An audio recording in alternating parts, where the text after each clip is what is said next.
Ayan guys, mayroon tayong nabiling breadfruit. Ayan.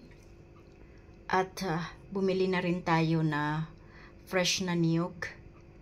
Lulutuin natin yan, gagataan natin. Ayaw ko yung prito, gusto ko gagatain. Gagataan, nalagyan ng kunting asukal para mayroon tayong pang-almusal bukas ng umaga. Mabuti ay nakabili ako. Napakaswerte ko. Masarap ito, di ba? Breadfruit.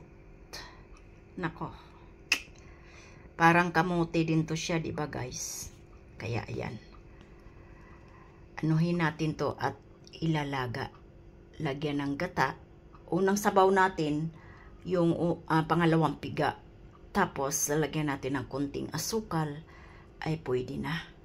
Di ba? Ayan oh. Malaki siya. Dami dito.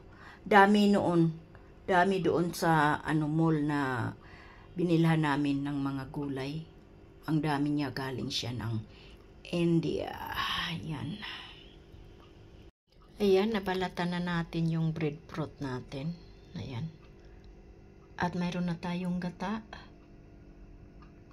Pangalawang piga at kakanggata ito siya. At mayroon tayong coconut. Asukal. Ayan, ilagay na natin yung pangalawang piga.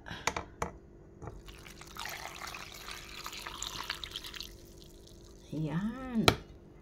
Kuluan natin siya. Tapos, tingnan natin kung malambot na. Tapos saka natin lalagyan ng asukal. Lalagyan na natin ng asukal ngayon. Yan, lalagyan na natin ng asukal. Asukal na pula.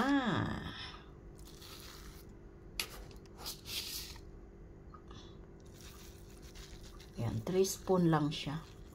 Tapos titikman natin. Tamang-tama lang yung maano lang natin, ma-feel lang natin na may tamis ng konti. Tama na yun. Kaya isasalang na natin siya. Lalagyan natin siya ng konting cinnamon.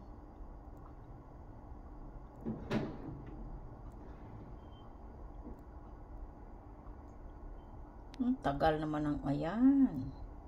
Konti lang guys na cinnamon. Ayan. Ayan. Kumulo na. At tinikman ko siya, tama lang sa tamis. At kakukulo lang. Kaya hintayin natin lumambot, saka natin ilagay yung kakanggata. Gata. Ayan. Nilagay na natin yung pangalawang gata. Ayan. Dinagdagan, yung brown na nakikita ninyo guys, ay dinagdagan ko siya ng cinnamon para lalong may amoy cinnamon, masarap siya. Pero ang ligat niya, maligat yung breadfruit na nabili ko. Kaya masarap siya. Ayan guys, nilalagay ko na yung kakanggata. Kaya ayan, yung brown na nakita ninyo ay yan, cinnamon powder dinagdagan ko, at ang ligat ng breadfruit ko. Ang sarap. Sarap kainin. Kaya ayan, hintay natin na lumapot yung gata. Masarap siya pang almusal guys. Ayan. Lapit na maglalangis yung gata. Hintayin natin na maglalangis yung gata kasi lalong masarap siya, diba? Kaya ayan, hintayin natin. Ayan, nagaano na siya, oh. Bukas ng umaga, almusal ko ito, kaya bukas ko to ituloy. Lutong-luto na siya.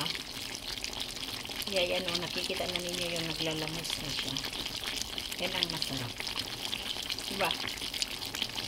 Kaya mayroon pang sabaw. Kaya bukas ito. Yan ang almusal ko. Ayan. Ito na siya ang hitsura. Doon sa natin, breadfruit. Yan, ganyan nyo yung gata. Kaya it's almusal time. Let's eat. At isang tea with milk. Yan ang tea natin. Partner natin dito sa ginawa natin kagabi na breadfruit. Yan siya. Yummy, yummy.